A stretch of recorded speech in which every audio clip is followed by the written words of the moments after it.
Maths master corner में खुशामदीद।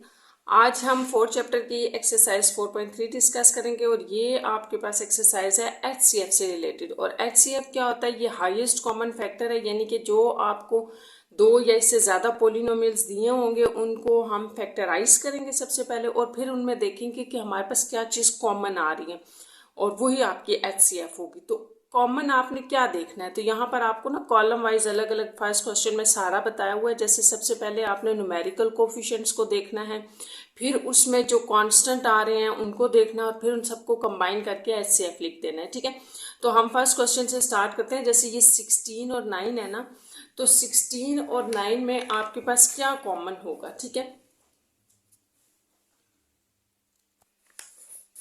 यहाँ जैसे मैं आपको लिख के बताती हूँ। जैसे 16 है ना, तो 16 को जब आप प्राइम फैक्टर्स इसके लिखते हैं तो ये लिख लेते हैं 2 2 और ये हमारे पास हो गए। ठीक है, इसके बाद आपके पास 9 थी दूसरी वैल्यू न्यूमेरिकल, तो वो 3 into 3 लिख दें। तो एचसीएफ जो इनका बनेगा ना कॉमन फैक्टर इनमें, तो इनमें कॉमन कुछ भी नहीं है। ठीक है, जैसे 1 आप लिख सकते हैं, इसमें कॉमन है। ठीक है, कोई नंबर इसके अलावा इनमें कॉमन नहीं आ रहा, तो इसमें आप 1 लिख दें सिर्फ। अब नेक्स्ट है एचसीएफ ऑफ पी, तो पी में बताएं कितने कॉमन है। अब आप देखें यहाँ पे पी स्क्वेयर है, तो पी स्क्वेयर का मतलब है 2 पी है, और पी क्यूब का क्या मतलब है कि ये 3 पी है, यह आपने याद रखना है। तो फिर एचसीएफ इनका क्या बना, ये कॉमन और ये कॉमन, तो फिर पी पी यानी कि पी स्क्वेयर एचसीएफ। तो यहाँ आप पी स्क्वेयर लिख दे। अब क्यू का आपने बताना है, तो फर्स्ट वाले पोलिनोमियल में सिर्फ एक क्यू है। ठीक है, और दूसरे वाले पोलिनोमियल में क्यू स्क्वेयर है, तो ये तो क्यू हो गया और इसको आप ब्रेक करके ऐसे लिख सकते हैं, तो कॉमन तो एक ही क्यू आ गया ना, तो फिर इस जो एचसीएफ होगा वो क्यू हो गया। ठीक, इसी तरह आर अगर आप देखें तो फर्स्ट पोलिनोमियल में आर है ही नहीं और सेकंड में एक है, तो इसका मतलब कि ये तो आपके पास एचसीएफ आर का है ही नहीं। ठीक है, अब इन सब को आप मिला के जब लिखते हैं तो ये आपके पास जो है वो एचसीएफ बन जाएगा इन 2 पोलिनोमियल्स का। बस यही चीज़ हमने बाकी इन पार्ट्स में भी रिपीट करनी है। इसी तरह आप 10, 5 और 15 देखें, तो 10 आपके पास क्या होता है देखें, यहाँ हम कर लेते हैं इसको अलग से। जैसे 10 है ना, तो आप इसको कहते हैं 5 into 2, और नेक्स्ट था आपके पास 5, तो वो तो 5 ही होगा। 15 इसको आप कहेंगे 5 into 3, तो कॉमन सिर्फ 5 आ रहा है, तो फिर आपका एचसीएफ क्या हुआ यहाँ पर 5। न्यूमेरिकली जो आपके पास एचसीएफ आ रहा है वो 5 है, तो बस आप इसको भी लिख लें, यहाँ पे हमारे पास 5 आ जाएगा। अच्छा, अब आपने देखना है यहाँ P3 है, P2 है और P2 है, तो इन सब में कितने P कॉमन आ रहे हैं? P2। ठीक है, ये देखिए P2 यहाँ पर भी है, यहाँ पर भी, और यहाँ से भी आपको मिल जाएंगे, तो ये P2 यानी कि P स्क्वेयर कॉमन होगा इनमें। अच्छा, अब हम Q की अगर बात करें तो यहाँ Q स्क्वेयर है, यहाँ Q की पावर 1 है और यहाँ भी 1 है, तो इसका मतलब सब में एक Q तो कॉमन है ही। अच्छा, नेक्स्ट आपके पास आ रहा है आर, तो आर यहाँ आर हमारे पास एक है, यहाँ पर भी एक है, यहाँ 2 है, तो सब में कितने आर कॉमन हो गए? एक आर, तो यहाँ आर आ गया। इनको अगर मैं कंबाइन करके लिखूं तो ये यूं बन जाएगा। ये जो आर वाला है ना, इसको मैं रिपीट कर देती हूँ। जैसे फर्स्ट में आपके पास एक आर था, ठीक है, और सेकेंड वाले में भी आपके पास एक आर है, जबकि आपके पास लास्ट वाले में 2 है, तो R into R। ठीक, तो अब आप बताएं जरा, यहाँ पर आपके पास कॉमन क्या बना? सिर्फ एक R, जो तीनों में कॉमन होगा। ठीक है, तो ये इस तरह से ये हमारे पास HCF बन रहा था R का। अच्छा, लास्ट इसका पार्ट है 14, 28, 7 और 21 है। इसमें भी अगर आप देखें, इसको थोड़ा सा ना ब्रेक करके देख लेते हैं। देखें, आपके पास जो 14 होता है 7 में देख लेते हैं, 7 into 2 होता है 28, इसको आप कहते हैं 7 into 4 होता है ना, तो 4 को भी मैंने इस तरह से लिख लिया, क्योंकि आपने ये याद रखना है जब भी आप इनके प्राइम फैक्टर्स निकालेंगे तभी वो हाईएस्ट कॉमन आपको बताएंगे कि कितने कॉमन आ रहे हैं। तो यहाँ 4 नहीं लिखना, 2 क्रॉस 2 हो जाएगा। 28 हो गया, देन 7 है तो ये 7 ही आ जाएगा, और फोर्थ पोलिनोमियल में 21 है, तो 7 into 3 अगर आप देखें तो ये यहाँ पर सिर्फ ये आपके पास सिर्फ एक 7 ही जो है वो न्यूमेरिकली एचसीएफ बन रहा है, तो इसलिए मैंने इसको यहाँ पर जो है ना वो 7 लिख दिया। ठीक है, अब आपके पास p चेक करें तो p यहाँ 4 है, 3 है, 2 और 2, तो इसका मतलब कि सबके पास p स्क्वायर तो कॉमन है ही, इससे ज़्यादा नहीं हो सकता, क्योंकि इसमें p3 होगा, इसमें भी आपको p3 मिल जाएगा, लेकिन इन दोनों में तो नहीं है। अच्छा q की बात करें, q की 1 1 q1 और यहाँ 2 है, तो सिर्फ q आपका हाईएस्ट कॉमन होगा इनमें। इसी तरह r देखें, r की पावर 4, r की पावर 2 2 2, यानी कि r स्क्वायर आपको यहाँ से कॉमन मिल जाएगा। r यहाँ से स्क्वायर भी आ जाएगा, यहाँ से स्क्वायर आ जाएगा, यहाँ से और यहाँ से, लेकिन अगर आप जैसे ही 3 लेने की कोशिश करेंगे या 4, तो वो इन दोनों में यानी कि सेकंड और थर्ड पोलिनोमियल में वो नहीं होंगे। तो ये इनको आप कंबाइन करके लिखते हैं, तो ये आपका HCF है। चलिए, अगर आपको ये कंसेप्ट समझ आ गया तो बाकी सारे क्वेश्चंस भी हमने इसी तरह करने हैं, इसी कॉन्सेप्ट पे कि हर किसी को अलग अलग हमने निकाल के और फिर उसका मल्टीप्लाई करके एक फॉर्म में लिख लेंगे, वो HCF होगा। जैसे इसका बी पार्ट है, if all common factor with least power of 3 unknown polynomials, ठीक है, कोई अननोन पोलिनोमियल्स है, यानी कि हमें पोलिनोमियल्स का नहीं पता। क्वेश्चन आपका ये है कि आपको पोलिनोमियल्स का नहीं पता, लेकिन उनके अंदर जो कॉमन वैल्यूज हैं वो ये सारी हैं, तो आप पोलिनोमियल आप उनका HCF बता सकते हैं। Then what would be their HCF, तो हमने उनका HCF बताना है। अब आप देखें, जैसे इसमें क्वेश्चन नंबर 1 का बी पार्ट है, तो मैंने आपको क्या बताया था कि जो HCF होता है वो आपके पास ये होगा कि जितने भी कॉमन आ रहे हैं उन सबको मल्टीप्लाई करते हैं, तो ये आप इनको मल्टीप्लाई करते हैं, यही आपके पास इनका HCF होगा।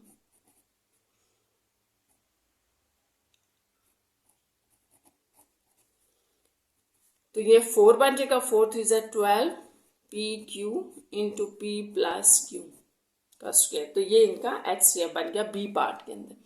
अच्छा, नेक्स्ट देखिए सी पार्ट में क्या है, right any 2 polynomials of your choice, ठीक है, हैविंग HCF एज 1। आपने अपनी मर्जी के 2 पोलिनोमियल्स लेने हैं जिनका HCF 1 हो। तो आपने ये बात याद रखनी है कि जिसका पोलिनोमियल दो पोलिनोमियल्स का HCF 1 है, इसका मतलब है कि उनके अंदर कुछ भी कॉमन नहीं है आपस में, तो आप अपनी मर्जी से जो है वो पोलिनोमियल ले सकते हैं ना। तो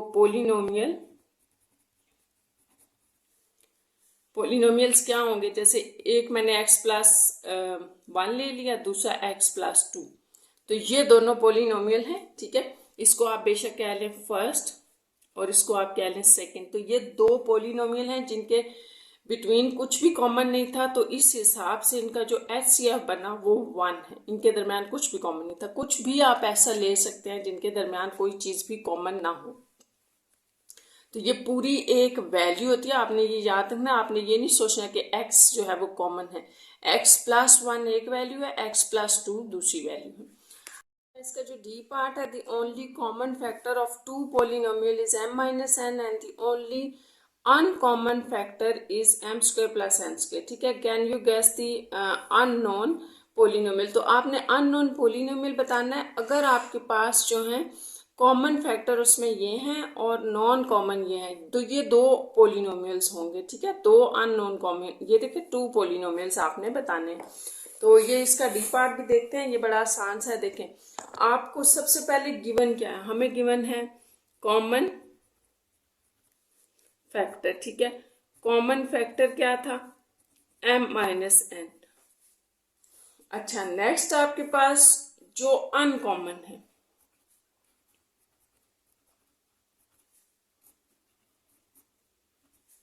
तो वो m square plus n square है।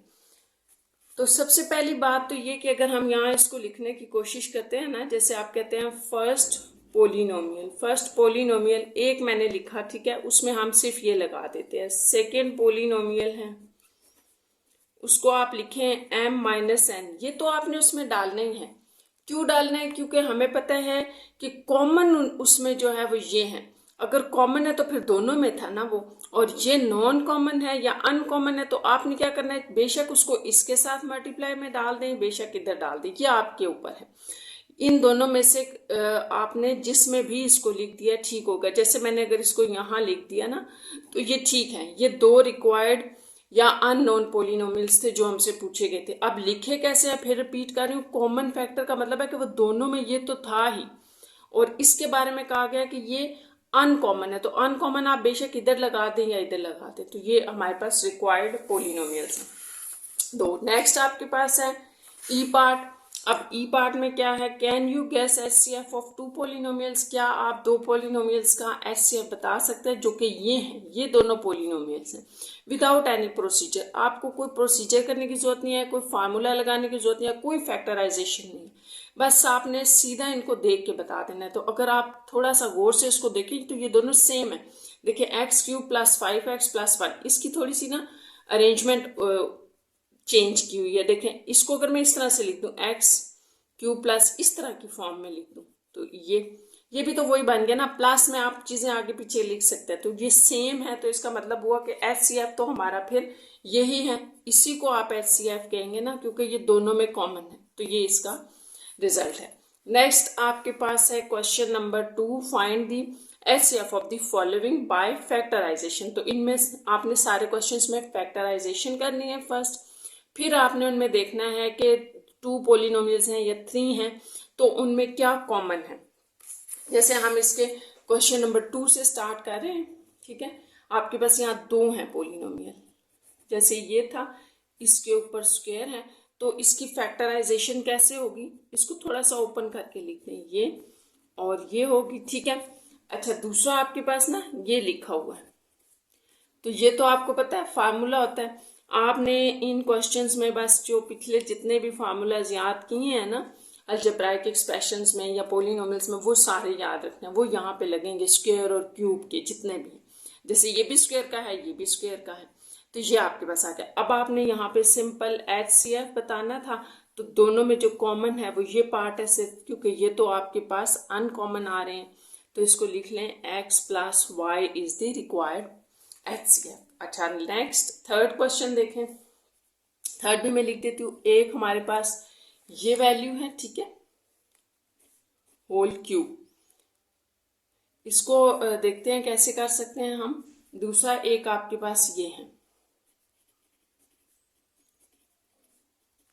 अच्छा, यहां मैं आपको एक चीज बता दूं कि अगर मैं इसको ओपन कर दूं ना, फार्मूला लगा दूं, जैसे कि आपके पास a माइनस बी का होल जो क्यूब होता है, इसका क्या फार्मूला होता है, ये होता है a cube plus B cube plus 3a square b plus b 3a b square. तो इसको ओपन करने का कोई फायदा नहीं है। वैसे भी factorize form close of the formula इसको कहते हैं, आपने फार्मूले को क्लोज किया हुआ है। तो अगर मैं इसको ओपन कर दूं तो ये कॉमन तो तब नहीं आएगा। तो इसको मैं अगर इस तरह से लिख दूं, यानी कि इसको आपने ओपन नहीं करना, ऐसे लिख दें, ये आ गया। इसको आप क्या लिख सकते हैं, ये तो फार्मूला है, इसको जरा क्लोज करें ना, ये आपके पास होता है माइनस का है ना, तो a माइनस बी का होल स्क्वायर। या चलें आप इसको ये भी कह सकते हैं कि a माइनस, यहाँ मैं अगेन लिख देती हूँ, a minus b, a minus b, ठीक है। दो थे ना, तो वो इस तरह से आ गया। अब आप कॉमन इनमें जरा चेक करें, तो देखें ये कॉमन हो गया, ये इसके साथ कॉमन हो गया, ठीक है। तो इसके लिए कुछ कॉमन नहीं है, क्योंकि इसके पास तो यही था। तो फिर इस तरह से जो आपका एचसीएफ यहाँ बनेगा, यानी कि हाईएस्ट कॉमन क्या होगा, एक वैल्यू आप ये लिखेंगे, ठीक है, फिर अगेन a माइनस बी। तो इस तरह से ये इसका रिजल्ट हुआ। नेक्स्ट हम क्वेश्चन नंबर 4 करते हैं इसका। अच्छा, 4 में क्या है, 4 है आपके पास a क्यूब b minus a b cube, एक वैल्यू ये है, ठीक है। और दूसरी यहाँ लिख लेते हैं, दूसरी है a5 b2 माइनस ए स्क्वायर b5। अच्छा, अब आपने ना इसको कैसे फैक्टराइज करना है, तो दोनों में आप ना देखें कि क्या चीज़ कॉमन आ रही है। तो कॉमन a पावर 1 जो है वो दोनों में कॉमन है, तो a बाहर ले लें, ठीक है। यहाँ b दोनों में 1 1 कॉमन है, तो अंदर क्या रह जाएगा आपके पास, यहाँ आपके पास 3 ए पड़े हुए थे, आपने एक बाहर लगा लिया तो A2 रह गया। यहाँ एक ये बी पड़ा था जो कि आपने बाहर कॉमन लिख लिया, माइनस यहाँ एक ए था जो आपने बाहर लिख लिया। यहाँ 3 बी पड़े हैं जिनमें से एक बी आपने बाहर ले लिया, तो ये 2 रिमेनिंग रह गए। इसको यहाँ नहीं छोड़ना, आपने इसको थोड़ा सा और इसको ज़रा ओपन करें, ऐसे करके लिखना। अब ये इसकी फैक्टराइजेशन कंप्लीट हो गई। इसी तरह इसमें आप देखें तो यहाँ पर ए स्क्वायर बी स्क्वायर दोनों में कॉमन है, क्योंकि ए स्क्वायर इधर से आ जाएगा, इधर 5 एस है जिनमें से 2 तो हम इजीली ले लेंगे। यहाँ B2 है तो इधर से हम B5 में से इजीली B2 ले सकते हैं। यहाँ A2 आपने बाहर लिए तो A3 रह गया, B2 जो था वो बाहर चला गया, माइनस यहाँ B3 रह जाएगा। ठीक है, ये आपके पास आ जाएगा। अब हम इसको थोड़ा सा ओपन कर लेंगे। इसकी क्या आपको जरूरत थी? इसकी जरूरत हमें थी क्योंकि हमने ऊपर वाले के साथ कॉमन करना था। तो ये आपके पास जो क्यूब का फार्मूला होता है वो ये है। ठीक है, इसको याद कर लें, ये इसका फार्मूला होता है। जहाँ माइनस है तो यहाँ माइनस आ जाएगा। अब आप देखें इन दोनों में, जहाँ मैंने टिक किया है इन दोनों में आपने देखना है कि क्या कॉमन आ रहा है। एक तो यहाँ पर ए बी है, यहाँ ए बी स्क्वायर है, तो फिर ये आपके पास HCF होगा, या आप इनको कह सकते हैं कॉमन फैक्टर्स। ठीक है, तो कॉमन फैक्टर्स इसमें क्या आ रहे हैं? ए बी ये आ रहे हैं। लीस्ट आपने लेने हैं ना, यहाँ पे ये है तो यहाँ 2 तो नहीं हम ले सकते, वो यहाँ से नहीं आएंगे। दूसरा A माइनस बी ये भी इनमें कॉमन है, और यही इसका HCF भी बनता है। अच्छा, नेक्स्ट 5 नंबर क्वेश्चन देखें। एक्स स्क्वायर माइनस 49, तो इसकी फैक्टराइजेशन क्या होगी? एक्स स्क्वायर माइनस 7 स्क्वायर आप लिख लें। ठीक है, और इसको आप कह सकते हैं ना, वो जैसे a प्लस बी होता है और a माइनस बी, तो वो फार्मूला लगाए यहाँ पे a square minus B square करके, ये एक इसकी फैक्टराइजेशन आ गई। नेक्स्ट आपके पास X square minus 4x minus 21, तो इसको हम कैसे कर सकते हैं? यहाँ पर तो बज़ाहिर हमें नज़र आ रहा है कि कोई फार्मूला तो नहीं लग रहा है जिसको हम क्लोज करें, तो फिर आप ऐसे करें, मिड टर्म ब्रेक करें। मिड टर्म आप कैसे ब्रेक करते हैं? माइनस 21 है तो आपने 2 नंबर ऐसे लेने हैं जिनकी प्रोडक्ट 21 होगी और ऐड और सब्ट्रैक्ट करने से 4 आए, तो आप 7 और 3 ले लें। 7 को 3 से मल्टीप्लाई करें, 21 आएगा। 7 में से 3 माइनस कर दें तो 4 आएगा। तो इसकी हमने मिड टर्म ब्रेक ऐसे कर ली, ऐसे।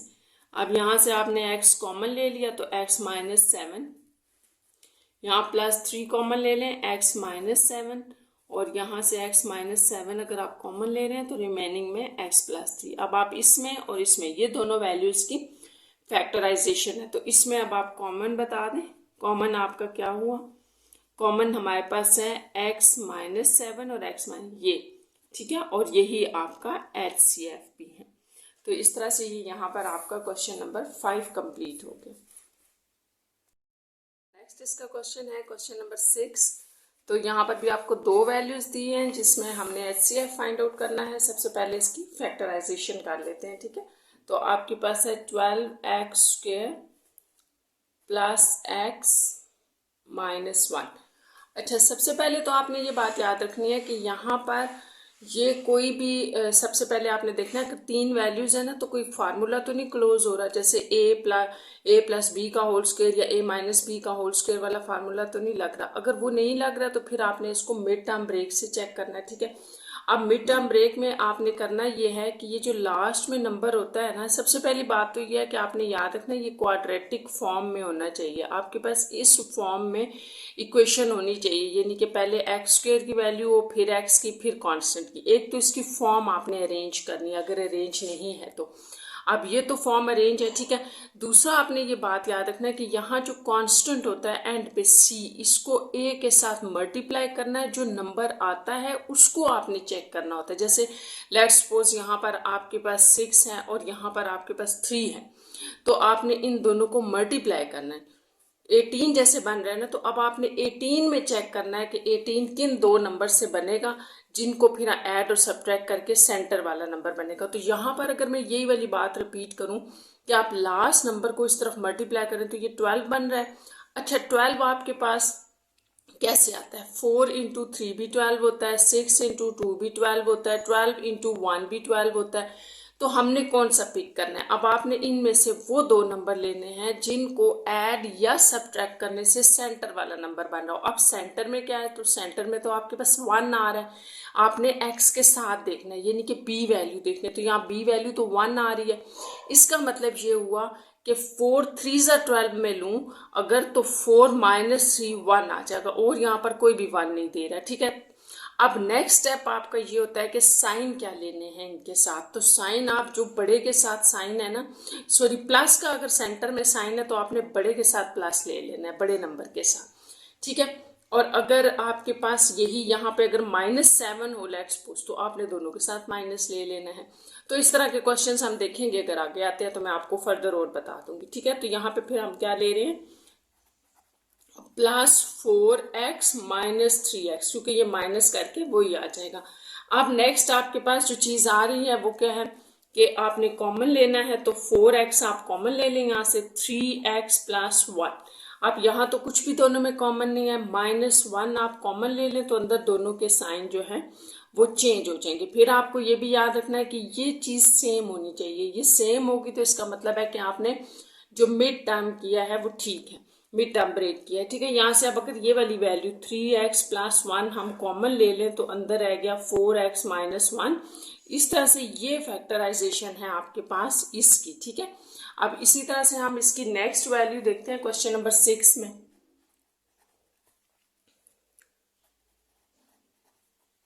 जैसे मैंने भी आपको बताया था कि अगर 3 वैल्यूज हैं तो आपने देखना है कि क्या कोई फार्मूला तो नहीं क्लोज हो रहा। तो यहाँ तो कोई फार्मूला को फॉर्म नहीं इस तरह की बन रही है, A² + 2AB + B² या -2AB + B² की। तो फिर हम इसको भी वही लगाएंगे ऊपर वाला, यानी मिड टर्म ब्रेक करेंगे। 1 15 है यानी कि 15, तो 5 और 3 हम ले रहे हैं, 5 3 = 15 होता है, और 5 और 3 को ऐड करने से आपके पास 8 आ जाएगा, ठीक है। तो ये ठीक है। अब इसको आप लिखें +5x + 3x + 1।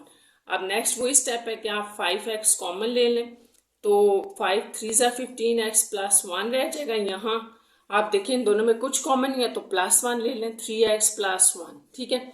अब 3x + 1 आपके पास जो है ये कॉमन है इन दोनों में, और 5x + 1 ये रह गया। इस तरह से ये इस सेकेंड वैल्यू के भी आपके पास जो है वो फैक्टराइज्ड फॉर्म आ गई। अब आपने क्या करना है, कॉमन फैक्टर, ठीक है।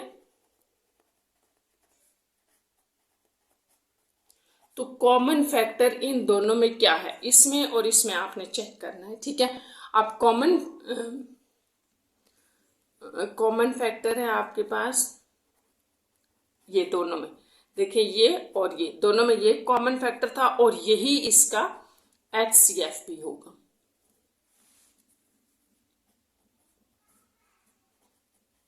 कॉमन फैक्टर ये HCF होता है। इस तरह से ये आपका क्वेश्चन नंबर 6 कंप्लीट हो गया। अब 7 करते हैं हम। देखें 7 में आपके पास जो है वो ये दो वैल्यूज हैं, इनको लिखते हैं और फिर स्टार्ट करते हैं। आप देखें 7 में CX² - D²। अच्छा, सबसे पहली बात तो ये कि आपने देखना है कि कोई फार्मूला तो नहीं यहाँ बन रहा, ठीक है। अगर फार्मूला बन रहा है तो उसको करें, नहीं तो कॉमन ले लें। कॉमन तो कुछ भी नहीं है यहाँ पर। एक चीज़ देखें, अगर मैं इसको लिख दूँ होल स्क्वायर, इन दोनों का स्क्वायर बाहर निकाल लिया, और इसको, तो यहाँ पे ये फॉर्म बन रही है A² - B², और आप इसको कहते हैं A + B A - B, ठीक है। ये हो गया। तो यहाँ पर अब यही लगेगा, इस सारे को अगर आप A कह रहे हैं और ये B है तो देखें A + B A - B, ठीक है। ये होगी इसकी फैक्टराइज्ड फॉर्म। नेक्स्ट देखें आपके पास जो वैल्यू है,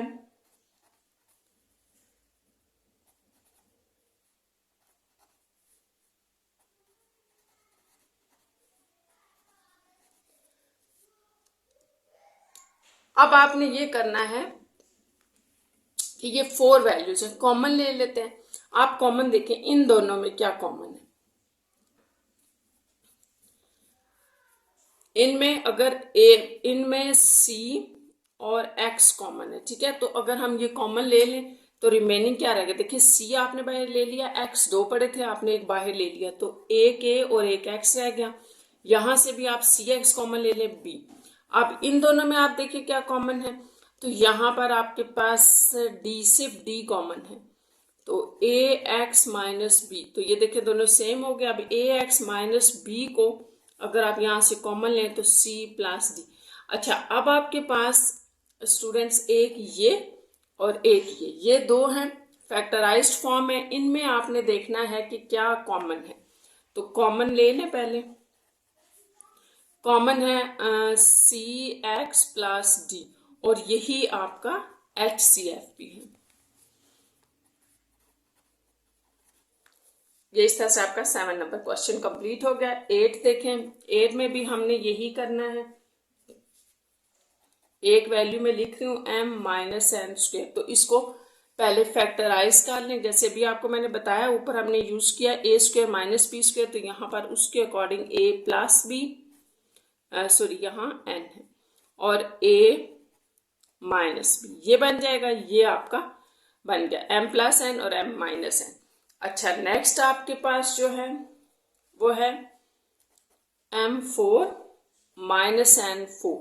अच्छा, अब आपने यहाँ पर भी वही लगाना है। कैसे लगाना है? अब तो ये तो 4 हो गया ना, तो आप m स्क्वेयर का स्क्वेयर ले लें, क्योंकि वो तो स्क्वेयर के ऊपर लगता है, तो इसको हम पहले स्क्वेयर में कन्वर्ट कर लेते हैं ऐसे।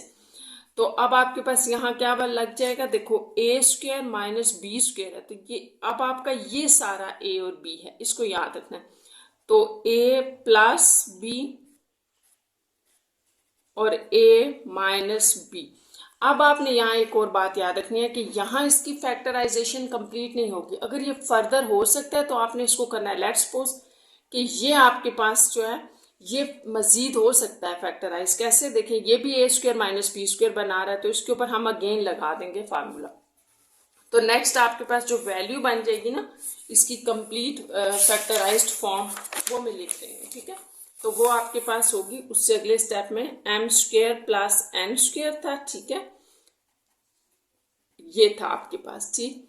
तो इसको आप m square plus n square करें, और इसको m plus n m minus n, इस तरह ये इसकी फैक्टराइज्ड फॉर्म आ गई। अच्छा, इसमें आपके पास तीसरी वैल्यू भी है,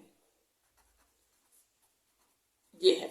अब हमने तीनों में कॉमन चेक करना है, तो ये याद रखना है। ये दूसरी आ गई, ये तीसरी वैल्यू। अब यहाँ पर हम जैसे कि स्क्वायर चला रहे हैं ना, तो आप यहाँ पे भी स्क्वायर का फार्मूला बनाए। 3 को अंदर रखें, बाहर 2 रखते हैं, ठीक है।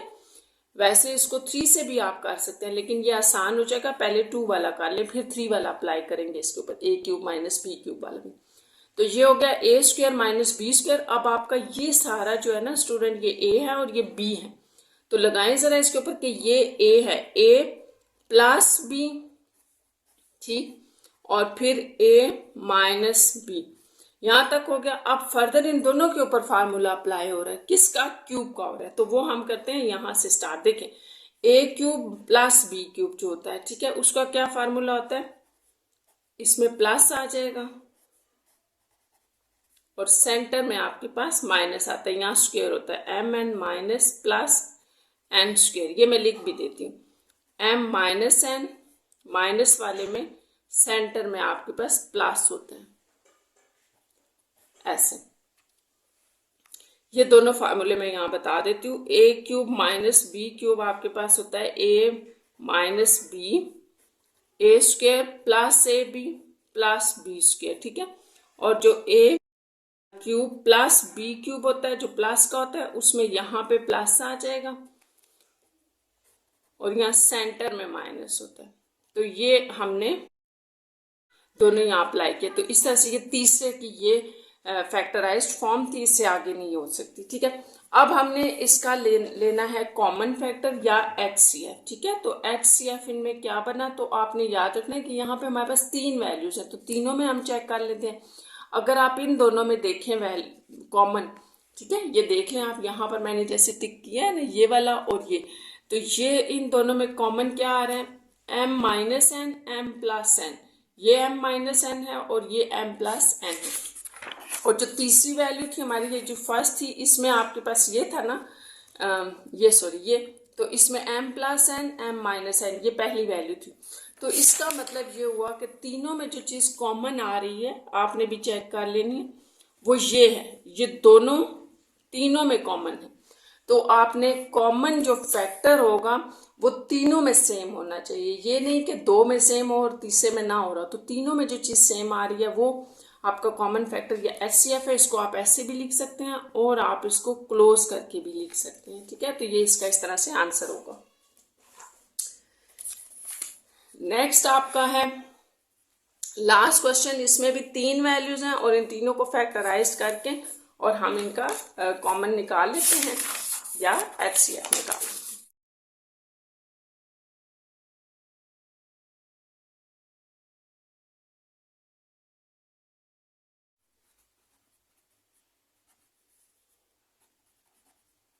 अच्छा, कुछ भी लगाने से पहले कोई स्क्वायर का फार्मूला, मिड टर्म पहले आपने देखना है कुछ कॉमन तो नहीं है। तो इसमें कॉमन आ रहा है, देखें ए कॉमन आ रहा है, तो हम अगर कॉमन ले लें तो आप देखते हैं क्या बच गया, ये।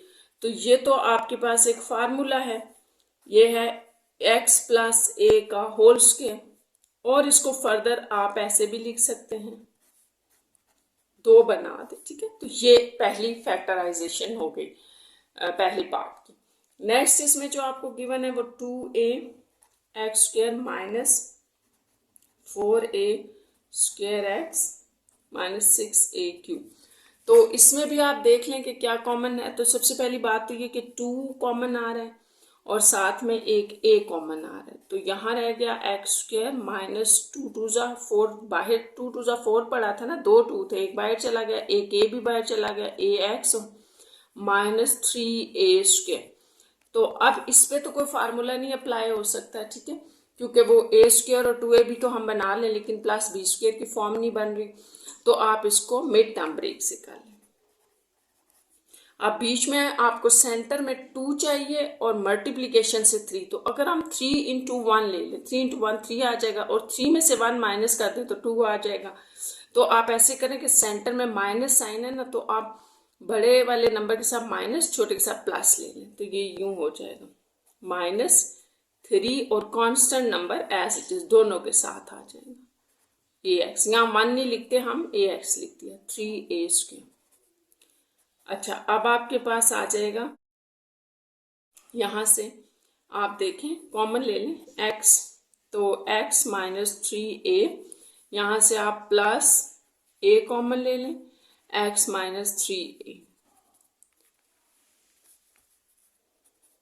2a, यहाँ से अगर आप x माइनस 3a को भी कॉमन ले लें तो अंदर x प्लस a। तो ये आपके पास सेकेंड जो वैल्यू दी थी या पोलिनोमियल था उसकी फैक्टराइज्ड फॉर्म है।